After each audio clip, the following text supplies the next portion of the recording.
I'm Kingston Lampley, interviewing Carolyn Morton. I'm excited to be here today and conduct this interview. Do I have permission to record and use this information in any way as long as it is in proper boundaries? Yes. So, what was early childhood like? Where did you go to school? Where were you born? I went to Jeter Street the first time. Miss Armstrong, she was the principal. And then from there, I went to the Opelika Middle School. And then I went to the Opelika High School. And I'm the class of 1982. So, what was school like? Specifically early childhood school. I always loved history because it was a lot of interesting things that I want to learn and know about. And as I got a little older in middle school, I always liked to talk about Sojourner Truth, Harriet Tubman, and just about the women movement. And as I got older, I started off my activism about Dr. Martin Luther King. So that was one of my purpose and one of my love, something that I always want to do. So that's when I started doing research a lot on Dr. King, about the movement, knowing about the movement and stuff. And as up to now, that's what I love doing today. Okay. What about moving on into adolescent years? What do you remember about that? Is there anything important during that time of your life? Ready to get started. Growing up with my mom and my dad, where we always supported and showed love. So that's what I helped my mom did a lot, helping her at home, doing house chores a lot. And my mom used to be a maid here, where she used to work with different people. So I love doing things like that. And then after I started substitute for the Opelika City School, so I had a passion for humanity when they got ready to start caring and loving people, and what my mom taught me. So I just followed after her footsteps. So I did that in 1980 all the way up to around 2001, working in the Opelika City School. Started off substitute. Then I was a part-time worker up there at the Opelika High School. Okay. What were some obstacles that you had early life and adolescence?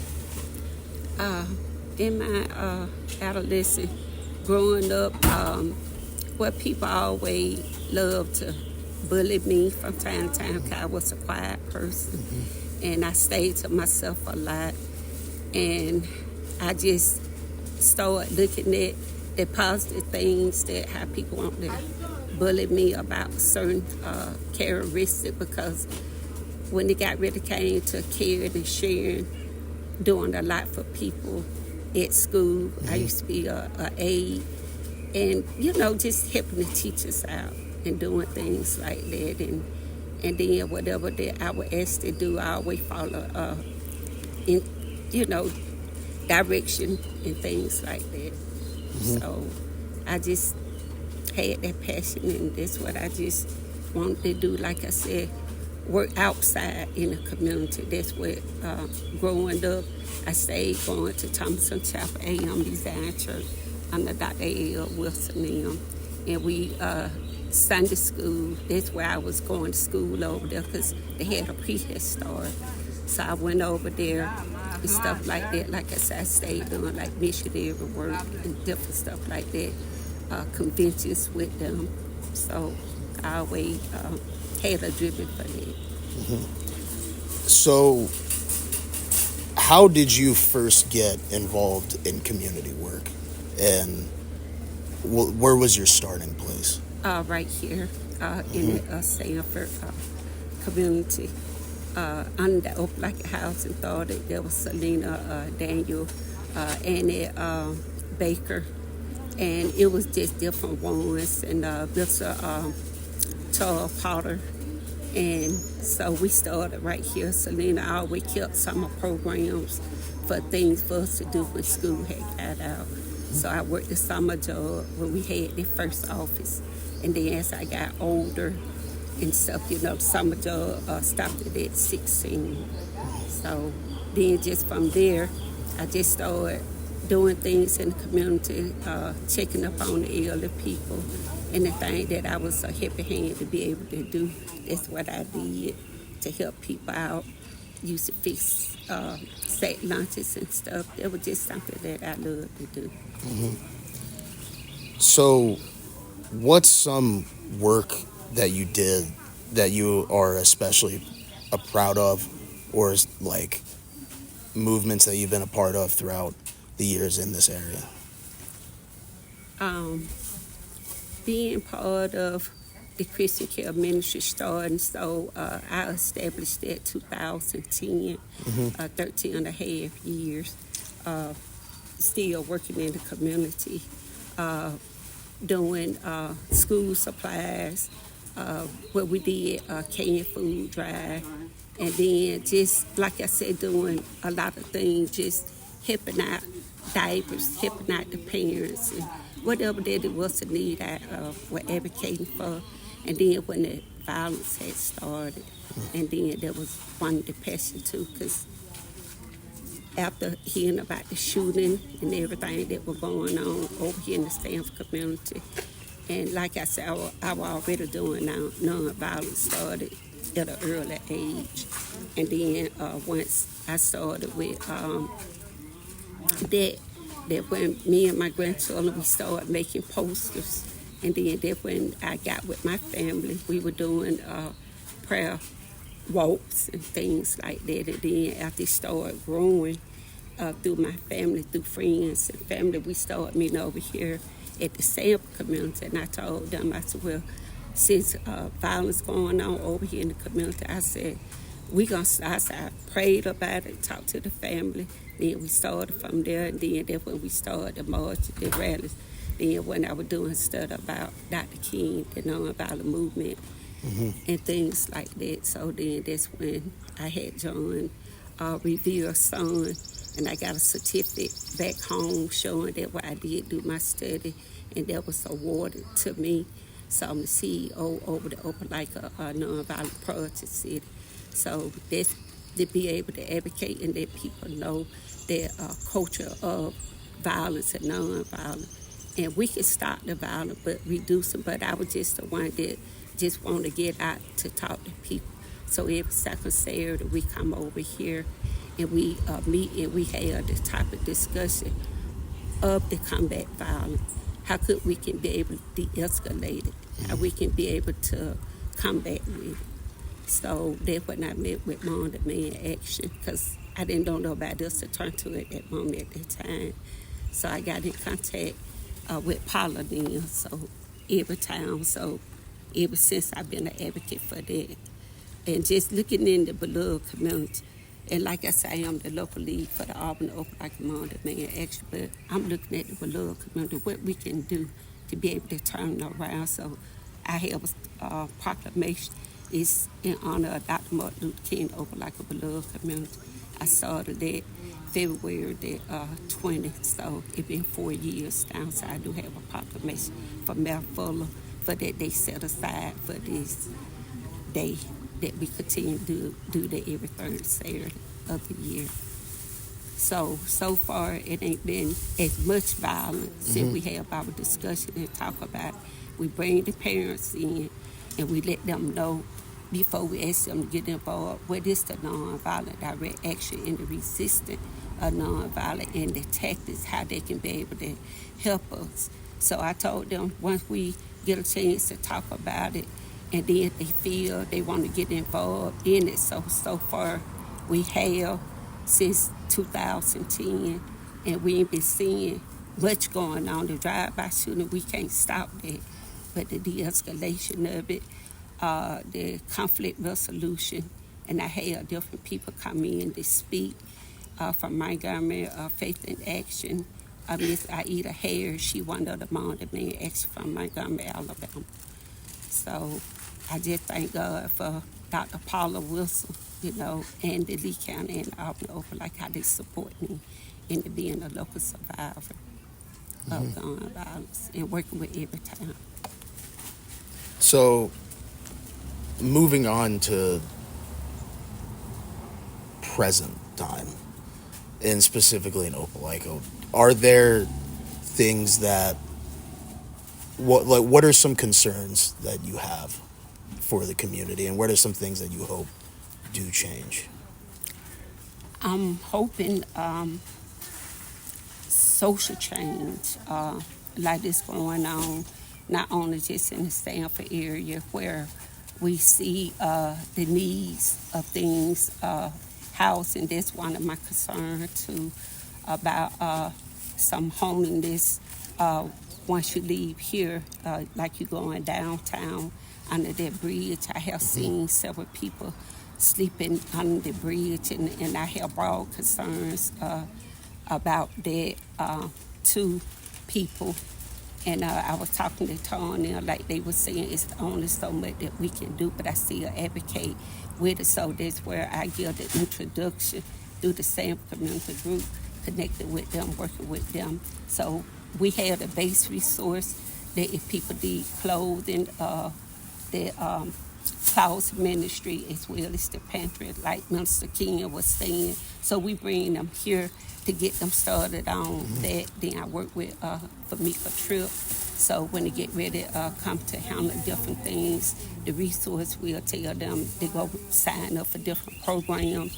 Then we have the place where we get the food down there, the community market down there. So we do have the base of that. And then not only that, New Birth, we work with them too. And so if they need a shelter, whether it's parents, from the parents, the youth, the teenage, all age group. So we don't leave nobody out. So it ain't about the color, about your background or religion or anything like that. So we do give recommendation. New Birth for Pastor Wayne and his wife, Miss Juanita. So they do help on that. And then another thing, education. We do advocate about the education. So banning the books from school. My granddaughter, Amaya Gray, she had told me, she said, Mom, she said, I got some books I want to give you. And she said, they don't change in the library. So for school had got out. And she brought me some books. She said, I got your favorite. I said, what is that? She said, here go a book of Sojourner Truth. And she said, Dr. Martin Luther King. And I said, you gave them to me? She said, Grandmama, and she said, the teacher gave them to me. I asked her, do I have a certain time? Do I have to return the book back? She said, no. So when they was talking about that diversity, inclusive and equity, and she said, but it just hurt me as a granddaughter. She said, the work that what you talk on, the social justice and human rights, and for me to bring those books to you in the library, they banned them. So she said that hurted her. So I'm concerned about all that was going on, and a lot of injustice going on too as well, with people being shot unexpected, like I said, dealing with the racial injustice. So I address that a lot too, because like I said, when I was just had got married, leaving from here, going to Texas, me and my ex-husband, he deceased now, Anthony Holloway, they followed us from Meridian, Jackson, Mississippi, as you crossing over from Meridian to Jackson. And we didn't do that. And next thing the sheriff, he had pulled behind us. He told them we just had got married. That was in 1982. Like I said, he was getting ready to go to his home base. And next thing he pulled them over, and he told him, he said, get out the car. So I was asleep, and I heard this, you nigger, you turn around. And so he threw him up against the car. So he told me, don't move. So I didn't move. I just had graduated, like I said, 18. So they told him to step out the car, and then so didn't read his right, but he had, that rifle on him at all times. Then they called for female bag up, and I was like, what I do?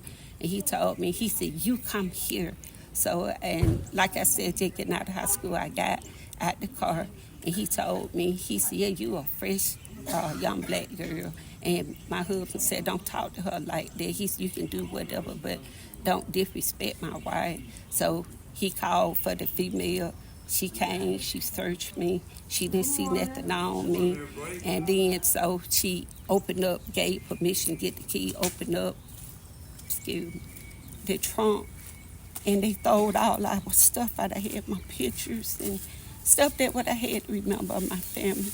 And then they threw me up against the trunk part, and then he went searching me down and stuff like that. And I had, overall, but they came here. So after he put that gun in my face and stuff, and they told us to get in the back of the car. So they had the tow to come and get the car, so our stuff was scattered all out. And so my mom said, baby said, when y'all get in the text, give me a call. My mama didn't hear nothing from me in a week, and she knew that there was something off about me. And then so the Army, she got in contact with the Red Cross here in the Open Life and asked them, said, my daughter missing, my son-in-law, they left from Alabama going to Texas.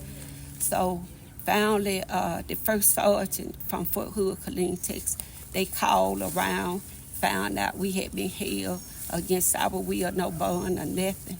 And they called down there, so he called, but he had to come and get me and my husband out because just a racial profiling. So that's why I take that to the heart about that. And so that's why I take a stand, and I don't want that to happen no more. If I can do what I can, whether sit in, discussion, march, or rather let people know, Apostle Carolyn and Morton, we're not going to take it no more. So that's why I push for the social change, the best and possible best I can. That's why I fight hard for Lee County. And that's why I'm going to Washington, D.C., leaving out tomorrow under Bishop Barbara Williams and Reverend Theo Harris.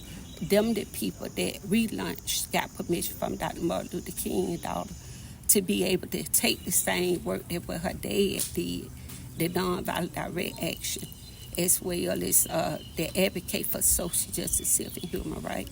So I've been an activist ever since I was 15 years old about the other concern thing. But when they get ready to come to the work that what we're doing now, our voting right, that's in jeopardy. It don't make no sense. Same thing with John Lewis were fighting for, and the hold up in the redistricting. That just not right. And I just feel like we as colored people, we being punished. And I want to do all what I can to legislate, go to Montgomery, go to Washington, D.C. So that's why I'm leaving out this weekend, taking one of my granddaughters so they can see from the work I started from now. I want to pass a legacy so they can be able to be interviewed one day, or they can be able to hear this. I love Alabama, I love Lee County, but I'm going to do all what I can to be that activist and be that one to be able to fight for a change and to be able to fight not just the injustice of what's going on, about your political right, your social right, your voting rights. And that's why I work hard the way I do. And that's why I would like for us to become that beloved community. And that's mainly the goal of the Sanford group, to be able to show the love, give back, work with different people. It don't matter about your background, about your religion, where you come from, but stand up. You see something like Dr. Martin Luther King say, and you know you be silenced about it, that can strike violence. But if you know that it's right, and you know it's right, stand up, speak up, do something about it. So that's why I love doing the work what I do.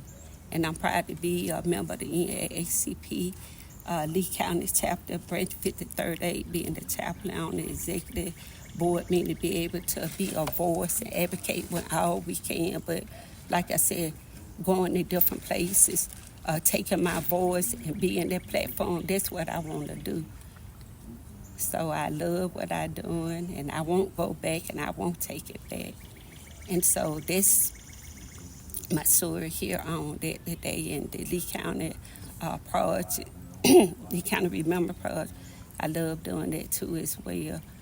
When I talked to Dr. Ashley, when I talked to Miss Parker Hamilton, and I talked to Joe Neal, and now with me being on that board of research, we did meet with Miss Jessica Home, and she said, Pastor Morton, I heard about your dad's story. We looking into it because what had happened to him, the story, he was just working, I was just 15.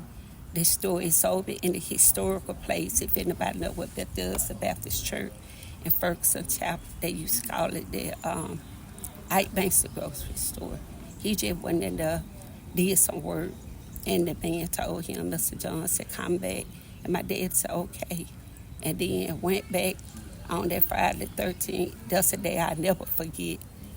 And it was devastated. And my mom said, you ain't gonna see your dad no more. And just in 10th grade, I said, Mama, she pulled me. She said, listen, baby, you not. I said, okay. And I had that horrible feeling.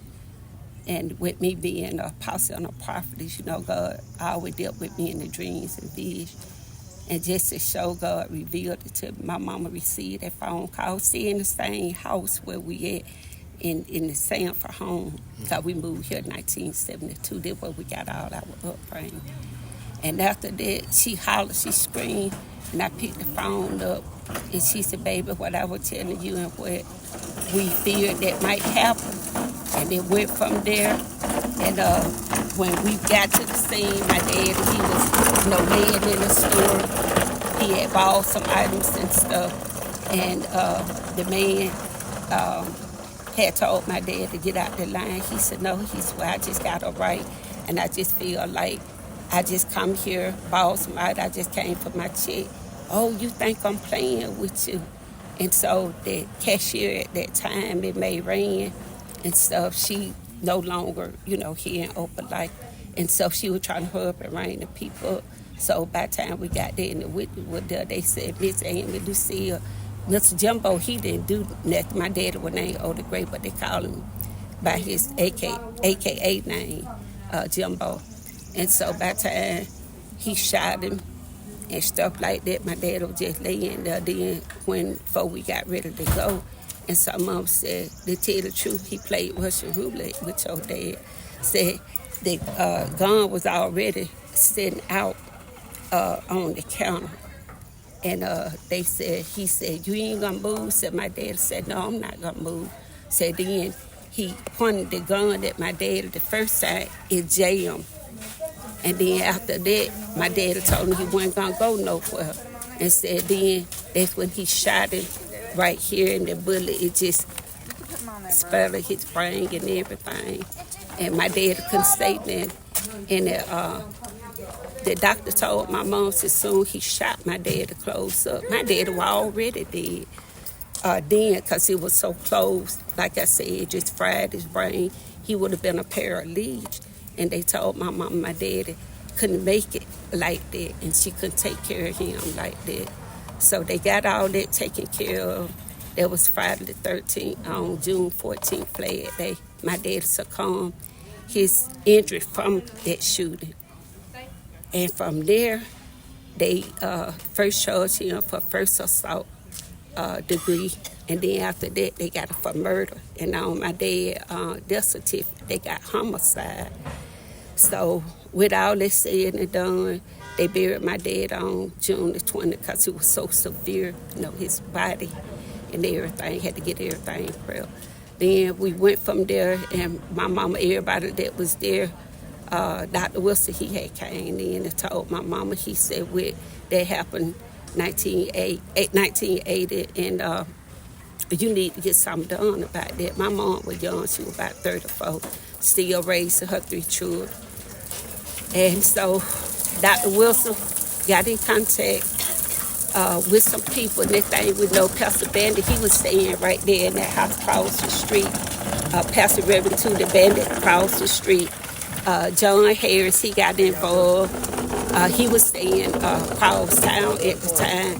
And then so after everybody had gathered together, Dr. Wilson let everybody know what's going on. about what happened to my dad. So we was in the same house, like I saw on Stanford. That thing we know, we saw people pulling up. And I was like, Mama, who that is? So Dr. Wilson said, hold on. They'll go Fred Gray. He heard about my dad's story, what happened. They'll go Mr. Tony. I forgot his last name, but down there with SPLC. So Mr. Tony and Mr. Ricardo came up. And then so that's how we got to be introduced under NAACP. So Dr. Wilson brought them in, so they talked to us about it, asked anything that we want anything done about it. Cause the news, we just thought it was going to stay local, but they were just saying the word had spread about the killing of my dad up here in Opelika. So ever since from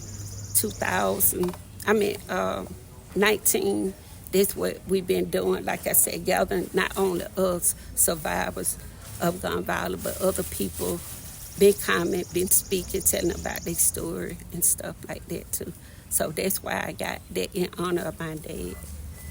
They said for my dad, the late Otis Gray Sr., on behalf of him, the Community Outreach Foundation, through the Stanford, and me and my family, the Morton, the Gray family, and for other survivors. So that's how we got that done for my dad. And then that's when I came and talked to Miss Parker Hamilton about it. She had just told me, how things be led, and how Mr. Jason Bryan and whatever that we come up from there. So that's what had happened right there. Well, thank you for your time. You're welcome.